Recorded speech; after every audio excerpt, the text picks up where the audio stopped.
ముందుగల మన తొలి వెలుగు ప్రేక్షకులు అందరికీ నమస్తే. రేపో ఎల్లుండ దసరా పండుగ వస్తుంది.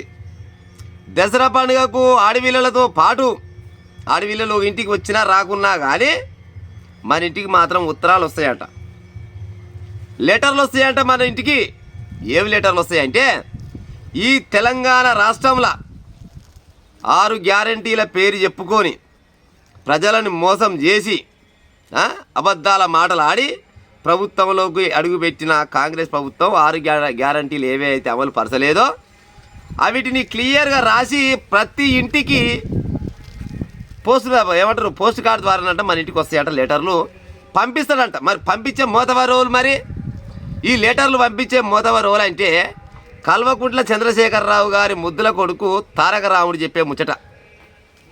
తారక రాముడు ఏమంటుడు, 6 గ్యారంటీల పేరు చెప్పుకొని అబద్ధాలాడి అధికారం ఎక్కిన కాంగ్రెస్ పార్టీ మీరు 6 గ్యారంటీలను అమలు పరచలేదు, మీరు ఇచ్చిన హామీలను అమలు పరచాలంటే రేపు తెలంగాణ ప్రజలకు ప్రతి ఇంటికి లెటర్లు పంపిస్తాం మేము, మీరు ఏమేమి మోసాలు చేస్తున్నారో అలా మొత్తం క్లియర్గా రాసి పంపిస్తామని చెప్తున్నాం.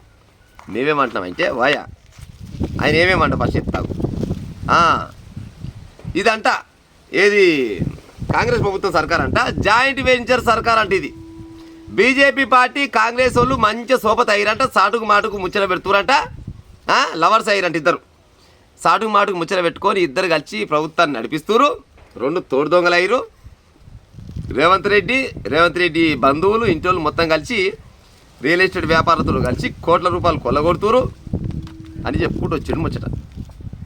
మేమేమంటాం అంటే, తెలంగాణ రాష్ట్ర ప్రజల తరఫున కేటీఆర్ గారు ఒక పని చేయండి, 6 గ్యారంటీలు ఏదైతే అమలు పరచలేదో అవిటి రాయిరి పక్క రాసి వీళ్ళు 2.5 ఏళ్ళల్లా 6 గ్యారంటీలు అమలు పరచలేకపోయిన సిగ్గులేని కాంగ్రెస్ ప్రభుత్వం ఇది. మేము 10 సంవత్సరాలు వెళ్ళాం, మేము సిగ్గిగల్లో శరంగల్లో మేము అన్ని అమలు పరిచినాం, మీరు ఏమేమి అమలు పరిచారో అవి కూడా రాయాలి. ఆయల్లా మీరు తెలంగాణ రాష్ట్రంలో మీరు అధికారం రాకముందుకు మీరు ఏమి మేనిఫెస్టోలో ఏమేమి హామీలు ఇచ్చారో అవిటిని కూడా అమలు పరిచిరా లేదా అనేది చెప్పి కూడా రాస్తే జర బాగుంటుందనే ఆలోచన. వీటితో పాటుగా ఏది కళ్యాణ లక్ష్మి ఎక్కడ పోయింది, ఈ రైతు భరోసాలు లేకపోతే ఆ పథకాలు ఈ పథకాలు ఎన్నో రకాల పథకాలు పెట్టిరు కదా, మహిళలకు 2500 రూపాయలు అంటే కదా, ఈ అన్నిటితో పాటు మీరు ఫస్ట్ డబుల్ బెడ్రూమ్ ఇల్లు ఏడేడ కట్టించిరో ఎందుకు కట్టియలేదు అనేది మీరు కూడా రాసి పెట్టాలి క్లియర్గా. బీఆర్ఎస్ ప్రభుత్వం 10 సంవత్సరాలు వెళ్ళిపోయింది కదా, మరి డబుల్ బెడ్రూమ్లు ఇల్లు ఎవరిని కట్టించిరు, ఎవరెవరు ఇళ్ళలోకి పోయిరు, ఏడ ముగ్గు పోసిరు అనేది రాసి పెట్టురి, ఒప్పుకుంటారు జనాలు, లేకపోతే నోట్లు వస్తారు. ఇంకోటి 3 ఎకరాల భూమి ఇస్తా అని చెప్పిన వాయల్లా నువ్వు కూడా హామీ ఇచ్చినావు కదా ప్రజలకాయల్లా. కేటీఆర్ గారు నువ్వు మీ అయ్యా 3 ఎకరాల భూమి మరి ఎంతమంది దళితులకు పంచిరో ఆ లెక్క కూడా రాసి పెట్టాలి, లేకపోతే నోట్లు వస్తారు మళ్ళీ జనాలు. దానితో పాటుగా ముఖ్యంగా తెలంగాణ రాష్ట్రానికి దళితుని ముఖ్యమంత్రి చేస్తానని చెప్పినావు, మరి ఏ దళితుడు ముఖ్యమంత్రి, లేకపోతే మీ తాత పేరు ఏమన్నా దళితుడు కావచ్చునా కేటీ రామారావు? ఇప్పుడు కేసీఆర్ ముఖ్యమంత్రి అయ్యిండు, మరి కేసీఆర్ ముఖ్యమంత్రి అయ్యిండు కానీ కేసీఆర్ ఏమి విలువైన ఆయన మరి దళితుడు ముఖ్యమంత్రి చేస్తానే కదా, మరి మీ మేనిఫెస్టోలో కూడా ఉంది కదా, మరి దళితుడు ముఖ్యమంత్రి అయ్యిండా? మరి అది కూడా రాయాలే కదా. ఒక పెద్ద మనిషి పాట రాసిడు అప్పట్లా, దళితుడి ముఖ్యమంత్రి చేస్తానని దండోర చేపిస్తేవి, మరి దళితుని ముఖ్యమంత్రి చేయకుండా పోయి మరి ముఖ్యమంత్రి సీట్లో కూర్చుంటే మరి ఏ దళితునికి పుట్టినవయ్యా నువ్వు, మీ తాత పేరు ఏం పేరు, మీ అయ్య పేరు ఏం పేరు, మీ అయ్య తాత ముత్తాతలు దళితులేనా అని అడిగి రాయాల. మరి కేసీఆర్ మరి ముఖ్యమంత్రి పదవి మీద కూర్చుండు కదా, మరి దళితుడు కదా ముఖ్యమంత్రి పదవి మీద కూర్చునేది, మరి ఎందుకు కూర్చోలేదు అది కూడా రాయాలే కదా ప్రజలారా. కాంగ్రెస్ ప్రభుత్వం బరాబరుగా 6 గ్యారంటీలు అమలు పరచలేదు 2 ఏళ్ళన్నరలా. వాళ్ళు ఏమంటారంటే ఇంకా నాకు సమయం ఉంది, 5 ఏళ్ళల్లో మేము అమలు పరుస్తామని చెప్తున్నారు. ఇప్పుడు అధికారం ఇచ్చినాం కాంగ్రెస్ ప్రభుత్వానికి, దాన్ని వెనక తీసుకురావాలి, మేము మీద గుండాలు ఎత్తేయాలని కాదు, కానీ దానికి ఇంకొక 2 సంవత్సరాల టైం ఉన్నది కాంగ్రెస్ ప్రభుత్వానికి. ఆ లోపు 6 గ్యారంటీలు అమలు పరచకుంటే జనాలు బీఆర్ఎస్ పార్టీకి ఏం పని చేసారో కాంగ్రెస్ పార్టీ కూడా గదే పని చేస్తారు. జనాలకు అంతా ఎరికే. ఇవాళ మీరంతా నోట్ల అన్నం కల్పించి పెట్టాల్సిన పని లేదు, జనాలంతా తెలుగు మళ్ళీరు, ఎవరికి ఏ టైంలో ఏం చేయాలనేది క్లియర్గా చేసి పెడతారు. వాళ్ళకి ఇంకా 2 నెలల సమయం ఉంది. కానీ మీరు 10 సంవత్సరాలు వెళ్ళిపోయారు కదా, ఇంటికొక ఉద్యోగం అన్నా దరిద్రుడు ఎక్కడ పోయిండు మరి? ఇంటికి ఒక ఉద్యోగం అన్న దరిద్రుడు ఎక్కడ వాయే? ఎన్ని ఇళ్ళకి ఉద్యోగాలు ఇచ్చిర్రు మరి బీఆర్ఎస్ పార్టీ వాళ్ళు? అడగొచ్చా ప్రజలారా మనం? రాయురి దసరకు ప్రతి ఇంటికి దసరకు గత ప్రభుత్వం 10 ఏళ్ళు చేసిపోయిన మీ ముచ్చటగా తెలవాలి. 2 నెలల్లో ఇప్పుడు వీళ్ళు చేసిపోయిన ముచ్చట వీళ్ళది కూడా తెలవాలి. జనాలకు అన్నీ తెలవాలి. గట్ట రాసి పంపితే తెలంగాణ రాష్ట్రంలో మునగాడు ఎవడు రాజకీయంగా అంటే తారక రాముడు అని అంటారు. మీ దాచిపెట్టి ఇంకోని చెప్పుడు కాదు, ఇంకోని చెప్పు, కానీ మీ పని కూడా మీరు చెప్పాలి కదా మరి. ఇంటికొక ఉద్యోగం అన్నావు, ఎక్కడ పోయింది ఇంటికొక ఉద్యోగం మరి? అమరుల కుటుంబాలను ఆదుకుంటున్నావు, ఎన్ని కుటుంబాలను ఆదుకున్నావు చెప్పాలి కదా మరి. అగోది మన తెలంగాణ కోసం చచ్చిపోయిన శ్రీకాంతాచారి కుటుంబానికి ఏం చేసినావు అది కూడా చెప్పు. అది కూడా చెప్పాలి, ఇది చెప్పాలి, అది చెప్పాలి, ఇది చెప్పాలి. ఎవరు అల్లం లేదు, ఎవరు బెల్లం లేదు మాకు. తెలంగాణకు కావల కుక్క అయితే అన్నాడు మీ అయ్యా, అన్నాడు కదా. యాడికెళ్ళి కావల కుక్క అయ్యింది అది కూడా చెప్పాలి లెక్క మరి. తెలంగాణకు కావల కుక్క ఏడ కూర్చుండు మరి చెప్పాలి కదా. ఏడిది ఆడబెట్టి స్థానిక ఎలక్షన్లలో అంటే వీళ్ళది ఇదేనంట ఎజెండా. 6 గ్యారంటీలు అమలు పరచలేకపోయింది, అందుకోసమనే కాంగ్రెస్ పార్టీ వాళ్ళు చేసిన తప్పులను మొత్తం జనాల ముందర పెడతాము అని పోతామన్నారు. పోరి బరాబరిగా పోరి, నష్టం లేదు. మేము కాళ్ళు బయట వెనకకి ఏం గుందాం, మీరు పోవాలి, మీరు చెప్పాలి, ప్రజలకు నిజాలు తెలవాలి. 6 గ్యారెంటీలు అమలు పరచలేని మీరు ముందరకు పోతే మీరు 60 గ్యారెంటీలు చేసి వెనకంగా మరి మీ వెనకంగా కూడా వాళ్ళు పడతారు మరి. మొత్తానికి మాత్రం మీ ఇద్దరి మధ్యలో మాత్రం జనాలకు మాత్రం నిజాలు తెలిసే సమయం అయితే దగ్గరికి వచ్చినట్టే ఉంది. జనాలంటే ఊగనే ఏదో ఉసగొలిపితే ఉరుకుతుండొచ్చు అని అనుకుంటారు, కానీ ఆ జనాలు మారిపోయారు. అట్ట ఉసగొలిపితే ఉరుకుతోళ్ళు అయితే మళ్ళీ మీరు బీఆర్ఎస్ వాళ్ళే గెలుస్తోళ్ళే, కాంగ్రెస్ పార్టీ అధికారం వచ్చేది కాదు. ఎంతో కొంత జనాలు తెలివికి మళ్ళీ కాంగ్రెస్ పార్టీకి అధికారం ఇవ్వాలని ఇచ్చిరు అంతే. మీ మీద వ్యతిరేకతతో ఇచ్చిరు, ఏది రేవంత్ రెడ్డి మీద ప్రేమతోటో లేకపోతే కాంగ్రెస్ వాళ్ళు చేస్తారని కాదు.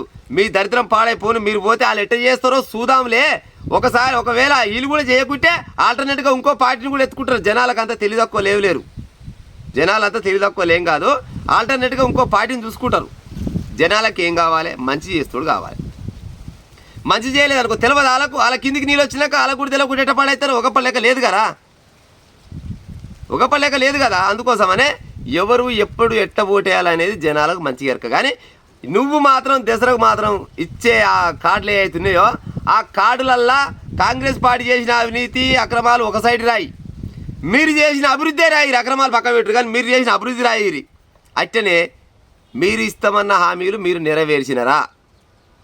పట్నాన్ని మొత్తము అదేంది న్యూయార్కా ఏదో సింగపూర్ ఏమో చేస్తామన్నారు, ఏడికెళ్ళి అయింది చేసిరా? మూసీ నదిని మొత్తం శుద్ధి చేస్తామన్నారు, చేసిరా? ఔటర్ రింగ్ రోడ్ చుట్టూ గుంజుకున్న భూముల లెక్క దాన్ని చేసిరా? దళితుల దగ్గర ఎన్ని ఎకరాల భూమి గుంజుకున్నారు? దళితులకు భూమి ఇస్తామని చెప్పి దళితులారా దళితులకు భూమి ఇస్తామని చెప్పి దళితుల భూమి గుంజుకున్నారు మీరు దరిద్రులు. ఈ ప్రపంచ చరిత్రలా ఆదివాసుల భూములను గుంజుకున్న చరిత్ర ఎవరికీ లేదు. ఉందా ఎవరికైనా? ఆదివాసుల భూముల మీద కూడా కన్నేసిన చరిత్ర మీ బీఆర్ఎస్ పార్టీది. ఇవాళ చెప్తారు, పత్తిత్తు ముచ్చట చెప్పమంటే చెప్తారు. చెప్పురి, బరాబర్గా చెప్పురి. కాంగ్రెస్ పార్టీ చేసిన అవినీతి చెప్పాలి, మీరు చేసిన అవినీతి చెప్పాలి. కాంగ్రెస్ పార్టీ చేసిన మంచి చెప్పాలి, మీరు చేసిన మంచి చెప్పాలి. వాళ్ళు ఇస్తామన్న గ్యారంటీలు మీరు అమలు పరిచిరా? వీళ్ళు ఇస్తామన్న గ్యారంటీలకు వీళ్ళకి సమయం ఉంది, వీళ్ళు అమలు పరుస్తారా లేదా? మొత్తం ప్రతి ఇంటికి వంచే ఉపాయం చేస్తే నిజంగా దమ్మున్న మొగోడు ఓడంటే కలవకుంట తారక రామారావు అని అంటారు. ప్రజలారా, నేను మాట్లాడిన ముచ్చట్లు ఏ మాత్రం తప్పున్నా మీకు నచ్చిన రకం కామెంట్ పెట్టు. న్యాయమే ఉండాలి. న్యాయం 6 గ్యారంటీ చెప్పారు కదా, 2500 ఇంటింటికి ఇస్తామని చెప్పిండు రేవంత్ రెడ్డి. ఇవ్వాలి, ఎట్టెట్ ఇస్తాడో ఇవ్వాలి. తులం బంగారం ఇస్తామని చెప్పాడు. దగ్గర 8 లక్షల మంది పెళ్ళిళ్ళు అయినాయి. మరి 8 లక్షల తులాల బంగారం మాత్రం రావాల్సిందే. మరి ఏడికెళ్ళి ఇస్తారో ఈయన కూడా ఇవ్వాలి. అన్నీ వీళ్ళని ఎవ్వడు అడగలేదులా, కాంగ్రెస్నైనా బీఆర్ఎస్నైనా ప్రజలకు మాకు గిది చేయమని అడిగిన ప్రజలు ఎవడూ లేడు. కానీ దరిద్రులు వీళ్ళ స్వార్థాల కోసం వీళ్ళు కొన్ని పథకాలు పెట్టి వీటిని అమలు పరచలేకపోతున్నారు. కానీ వీళ్ళు ఆయమన్న వాళ్ళు అయితే ఆయమన్న పథకాలు 2 చాలు, 2-3 అయితే మస్తు అవుతాయి. విద్య, వైద్యం, ఉపాధి, నిరుద్యోగులకు ఉద్యోగాలు ఇవ్వాలి. గివ్వి ఉచితం చేస్తే సరిపోద్ది. విద్యని వైద్యాన్ని ఉచితం చేసి ఉపాధి కల్పిస్తే సంక్షేమ పథకాలు పెడితే సాలరా నాయన. మీరు మీ పథకాలు అన్ని పనికిరాని పథకాలు అక్కడే లేవు. ఎవరి ఇంట్లో వాళ్ళు బుక్కడి తింటారు, ఎవరు పనాలు చేసుకొని ఉంటారు.